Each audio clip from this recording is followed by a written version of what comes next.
I was getting so excited to unlock this divine, and then I went to look up how you're actually supposed to say the name of this dragon, and it turns out the way you say it is Yum Kaax.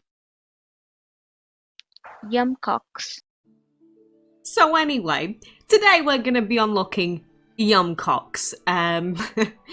So I did manage to collect 1200 talismans today, which does mean that we now have our pick of any divine dragon that we want in the game. I did also quickly want to go through who the best picks are, because I have been through this before, but people keep asking now that they're unlocking more of these dragons.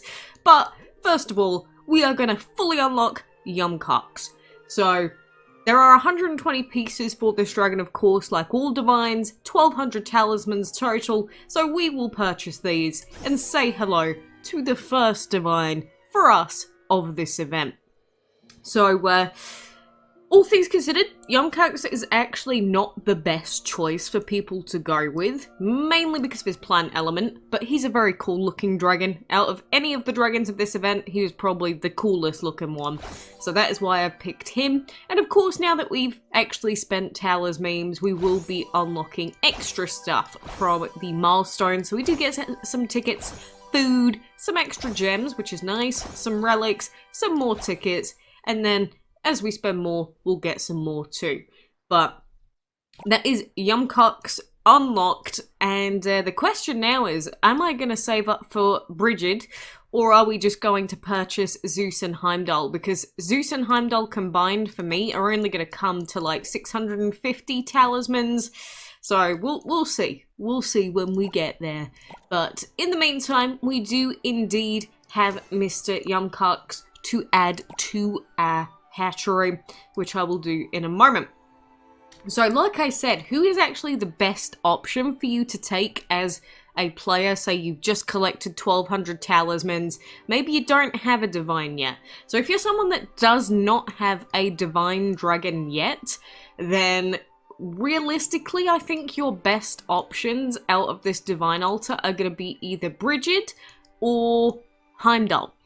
Now, Heimdall's a bit of a iffy one, mainly for that void element, but the reason being that Brigid has earth and wind, and has, I believe it's 1 extra point of attack, which does mean that the bless is going to be slightly stronger than Yum Kaax could give you, but wind does have some uses during, say, shadow or energy dungeons, so that's why Brigid generally is going to be better than taking that plant element on Yum Kaax, which is usually not going to be that useful.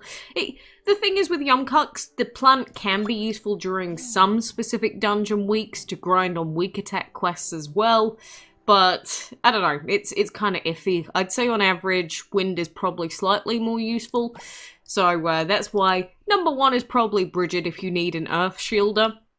And then the question is, if you need, say, an area of effect dragon, so, you know, a dragon that has an attack that attacks multiple opponents, then either it'd be Zeus or Heimdall. And Zeus is a really good AoE dragon, don't get me wrong, but the problem with Zeus is that because he's got divine, light, and energy, he doesn't really have reliable AoE like fire that can easily do weak attack quests with 3 hits. Energy is really good for doing that, but it doesn't hit 3 targets all the time.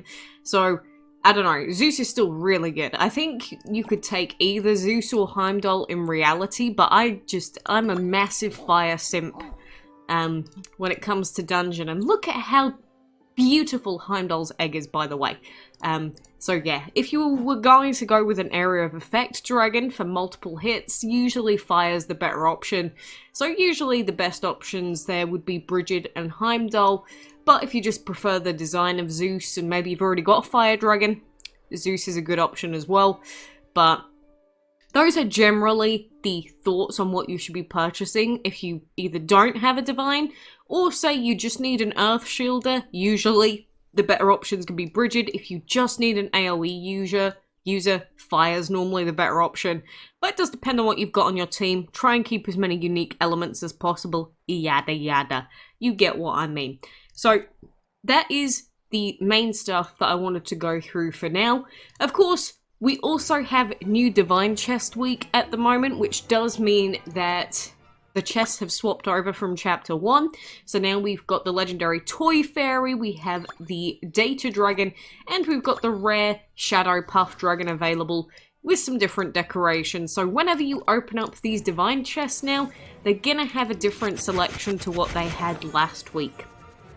So keep all of that in mind when you are opening up these chests. We do have the same drop rates on the talismans again, so expect roughly 3 talismans for every chest opened. So use that information to sort of gauge how many on average you might have to open up.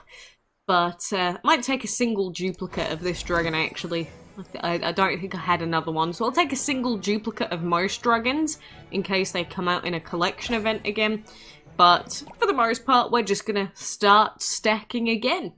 And obviously, if we do manage to hatch both Brigid and Yum Kaax, we could get Chrono Nezha, but it depends on how many talismans I get in these last 2 weeks. And considering we have Energy Dungeon this week, it's gonna be a toughie in the current week, but it's not impossible. Definitely not impossible. We do, of course, also have the solo event going on, Thunderstruck, which brings with it pieces of the Thor Dragon, and just like with Aphrodite, the pieces of Thor Dragon, you can get half of them in this solo event, and then the other pieces you can get from the final week of Divine Event, Castle Week, which is going to be Castle Event Part 2, which, my goodness, I hope is easier than Part 1, because otherwise very few people are going to actually get any of these solo Castle Event Divines. But there are extra tickets in here as well, so obviously it's probably worth doing up to tier 7 even if you don't want Thor, which is the only reason I'm playing it. Feeding dragons and catching, you know, super easy. We catch the floaty treasures as they fly by, and feeding, we can do that with any low-level dragon, so nothing new in those departments. But generally speaking, we're only halfway through the Divine event, which means that if you're someone that has 0 divines and, I don't know, I guess you just don't have a very good dungeon team, so maybe your grinding hasn't been very good, you've still got 2 weeks of grind to go. So, you know, all in all, you've got 4 weeks total of grinding that you can do to try and get your hands on a single dragon out of the altar. And if you can only pick one dragon, again, I would probably go with the Shielder, as in Brigid, or Yum Kaax if you just like his design and really want him and don't care about stats too much. But I'd say probably take Brigid if you're a brand new player that could get a divine right at the end of the event. You know, it's normal to only get 1 divine during these ultra events if you're brand new. But it is doable, even without any special divines or ancients in your team, because, you know, everyone was at a point in their lives where they didn't have any divines or ancients, which means that obviously everyone has to get their first divine or ancient at some point, and it is doable without spending money, assure me. Or I assure you, I should say. I would not be in support of these events if they were not free-to-play player friendly, but they are. They just obviously require more grinding than your average VIP player would have to, you know, go through. But in general, we've got 2 more dragons that will be hatching tomorrow, so I will get on with that then. And the other thing to note from today is, obviously, we've got Sail Whale, which means that we'll probably get pieces of Thor in here as well. I did already post about this, but 300 gems just under to get 2 pieces of Aphrodite. You know, generally when they release pieces of dragons, it's like 100 gems per piece, 200 gems per piece, and I know that there are 2 pieces of Aphrodite that come in this value-packed deal, but you can't just buy a singular piece. So rather than it being 150 gems per piece, if you were missing just 1, you have to spend 300.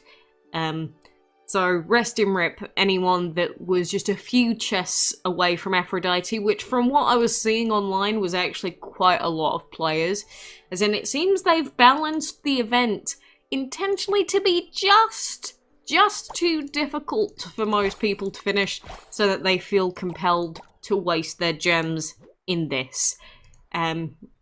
It's not very good. Don't recommend it.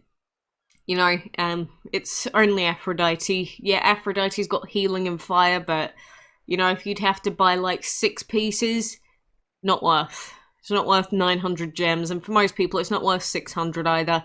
For 600 gems, you can get your hands on like a major event reward like Chrono Nezha, and maybe a useful one in the next ancient event, so I don't really recommend it. So, really sucks that they are putting such a hefty price on these after making the castle event more or less undoable for a good portion of the players, but, you know, it is what it is. I'm so upset that we can't get a cyber suit. Why is he pay only? Woe is me. Same with Frostwind. Rest in rip, anyone that wanted those dragons. But, you know, I'm not actually against them having some pay-only dragons, but $100 for the new one? So upsetting, dude. But anyway, in the meantime, I'm going to be saving up my map energy as much as possible. I'll at least do one singular arena fight for now, I guess. But good luck with all of your saving up. That's my first divine from this event. Maybe we'll go for Chrono Nezha, maybe we'll just go for Zeus and Heimdall. Either way, I'm not too bothered, because Chrono Nezha, even though it's an exception dragon with boosted stats, it's not a super useful dragon, and it's definitely not a dragon that I'd be putting on my team. But same with all of these dragons. At my point in the game, I'm not actually collecting these dragons to put them on my squad. I'm just collecting these dragons to collect them. But if you are someone that is actually looking to add dragons to your team, it is really important that you take into account their elements and how they're going to help you. And don't use 3 divines in a team. You should have 2 divines and 1 ancient. That's how you make a good squad. So then you can actually, you know, bless, and then you leech. And then when you bless, you get a super boosted set of boosts to your shield, your healing, and your general divine buff as well. That's why we say 2 divines, 1 ancient, because if you just use 3 divines, you're not going to get that ancient boost. And trust me, in some dungeon weeks, to get to a certain KO count, you need that. But anywho, that is the new update from this week. Good luck! I hope that you get every dragon that you desire from this event. And again, even if you are just free to play, you can get at least 1 divine. It's doable. You just gotta keep grinding for every single week of the event, save up all of your talismans, and just buy one. Even if it takes 4 weeks, you can get one. But anyway, thank you, and I say for now, good day.